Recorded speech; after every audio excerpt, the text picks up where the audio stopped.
Today on Life in Corn Country, we check out a couple of covered bridges, explore the cliffs of Fern Cliff Nature Preserve, and build a rock manger scene at DePauw Nature Park. Let's get this party started.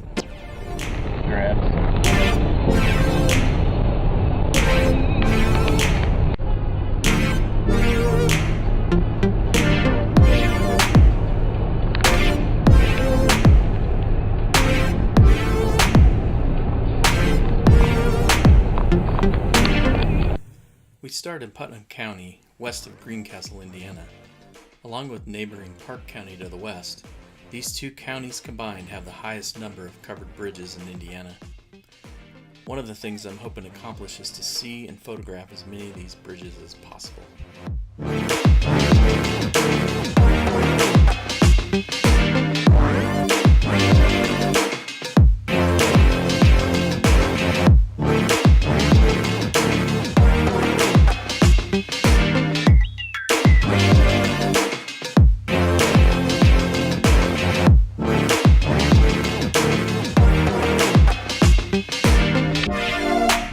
Let's drive on the covered bridge. Here we go.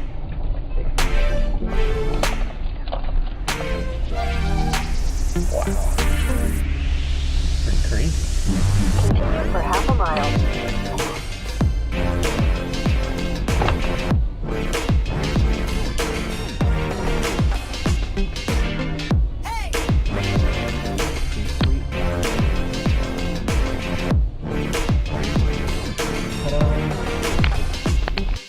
Built in 1875, Oakalla Bridge crosses Big Walnut Creek with a 152-foot span, built using the Burr Arch design. Theodore Burr invented the design in 1804 and patented it in 1817. The concept was to use a combination of a king post truss and arch. The king post truss has vertical and diagonal beams which provide both tension and compression and can handle the load on its own. However, by adding in the arch, the entire structure is fully stabilized. I can tell you that driving the van over it felt entirely solid, and I could see why these bridges last as long as they do. Something I wasn't prepared for and didn't realize is how many dirt roads we would run into. I think it's amazing that so close to a major metropolitan area, you can still find little dirt roads with old-time wooden bridges. The bonus is that a lot of the bridges are still in use and are a lot of fun to drive over. I like to imagine I'm in my wagon on a warm summer day, driving the horses through the cool shady space or riding along down a shady lane. Next up was Houck Bridge. Built in 1880, this bridge spans a whopping 210 feet over Big Walnut Creek and was a bit different design. It uses what's called a Howe truss. Best I could tell, the Howe truss is similar to the king post, with a central vertical post, two diagonals leaning on it, and then more vertical and diagonal posts attached from the middle outwards. This just shows how this design, without the arch, can still hold typical loads. Note though that this bridge was relegated to foot traffic only, showing that it probably can't stand up to as much weight as the Burr Arch design. Now that we were thoroughly lost, having lost our GPS signal and dealing with dead phone batteries, we eventually looped around the back roads until we found Fern Cliff Nature Preserve. Formed from an old Girl Scout camp, the property is well known for its unique habitat for ferns and mosses. Being wintertime, we would mostly miss the vegetation, but wanted to explore the unique cliffs found there. Alright, we made it to Fern Cliff Nature Preserve. Not sure what all we'll find. I think it's known for cliff ferns and rock formations and stuff, so we'll see.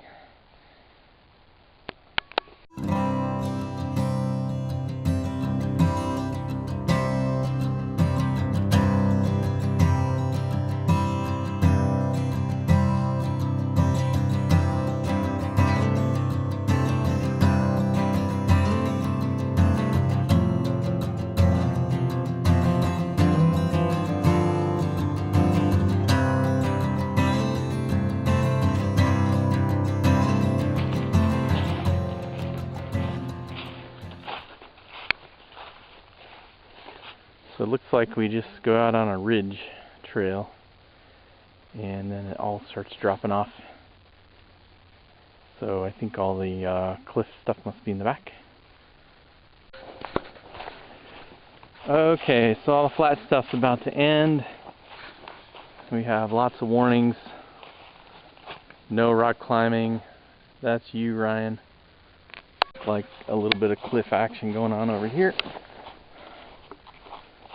And let's see what we're getting into here.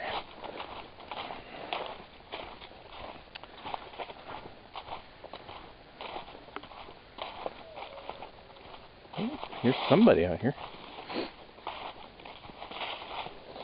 Or maybe it's a dog.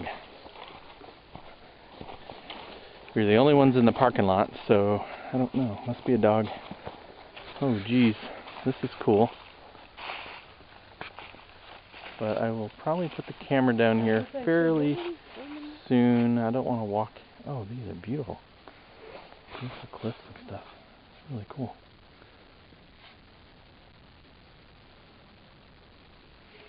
Alright. Alright, so it's like a bunch of boulders and stuff that just stick out from the hill over this river. You'll see the river here in a second.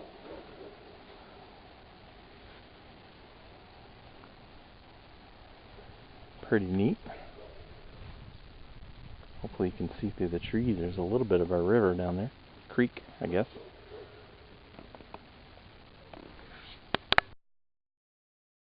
So you can tell there are a ton of ferns here when the season's right. You can see little ones kind of hanging on until spring, I guess, all over the side of this hill, cliff area. Pretty neat. Have to definitely come back in the springtime and see what all grows here. So this is kind of moving down. It's a crack in the rocks.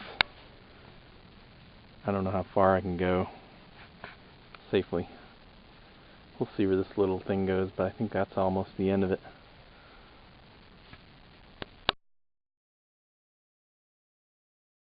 Oh, that's cool. It's the Grand Canyon of Indiana. Sort of. Sort of not. It's really cool.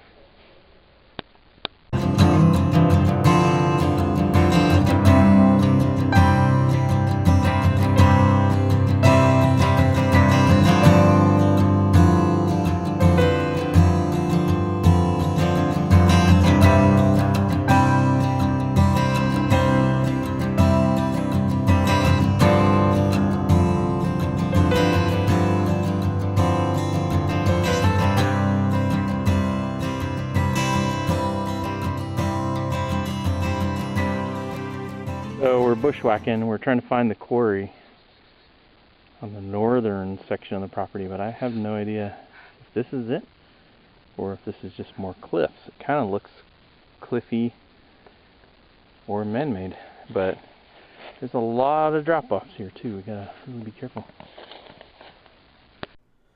The quarry was tough to discern from on top of the ridge. Looking back through the guidebook, it turns out we should have gone all the way down and cut through the cliffs and followed the trail along the creek to get to the quarry. It was probably a better view, too. Also, according to the guidebook, we missed another section of cliffs and what it called a deep scenic ravine. There are supposed to be carvings of art and names on the rocks there from the 1800s. I guess that's what I get for throwing this trip together at a moment's notice and not bringing the guidebook with me. We redeemed ourselves with a stand of pine trees which rivaled any ravine. Then we rounded out our walk in the woods with a few last whimsical specimens.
Our last stop was at DePauw Nature Park.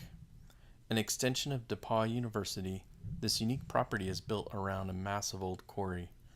There are miles of trails here, but keep in mind that it's only open when the school is open. We found out the hard way when we got back to the parking lot and found out by a nice campus policeman that it was closed during the holiday break. Oops.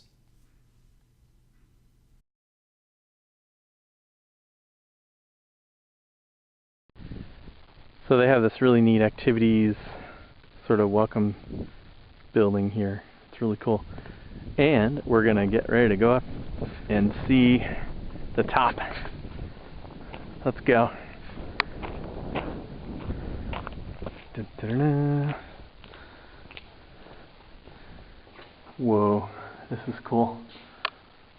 Kind of like a lighthouse. Let's climb, shall we?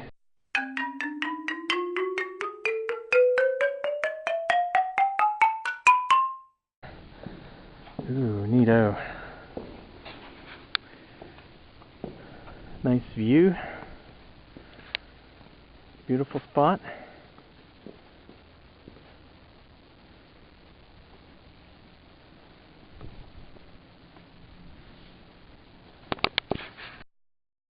And when the weather's right, just find a chair, hang out.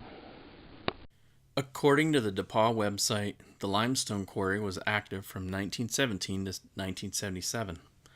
Operated by Hanson Aggregates, its demise was in part due to the discontinuation of the New York Central Rail line to the west of the quarry. It was ultimately donated to the college, and after combining it with some other adjacent properties, the final park was 520 acres with 10 miles of trails. After a lot of cleanup from the quarry operations, the park was finally opened in 2004 to the public. What was the name of that lake? Quarry Lake? It's on the map. Don't remember the name. Quarry Lake, maybe? Let's go check it out. Quarry Pond. Quarry Pond.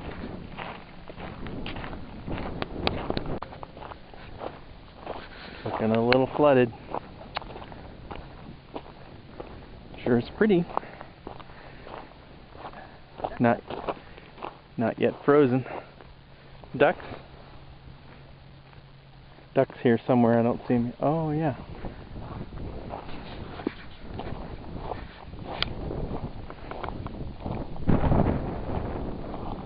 Big geese. Look at those guys. Jeez. Big boys. It's really pretty.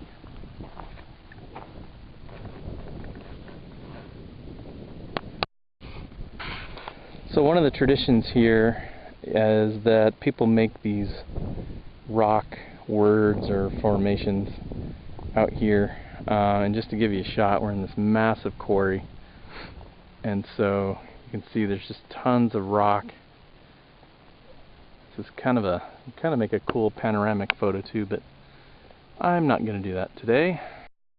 Oh wow.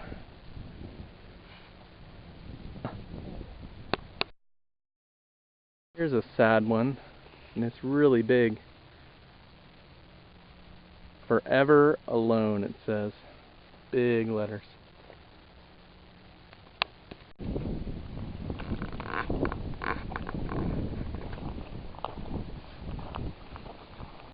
And for perspective on how big the letters are, here's my backpack.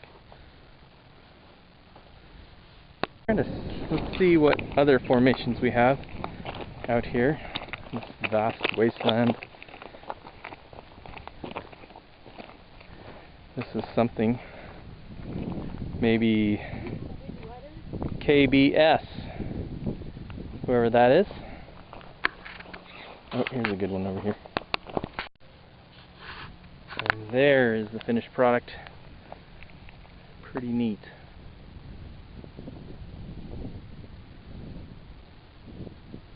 Merry Christmas, YouTube.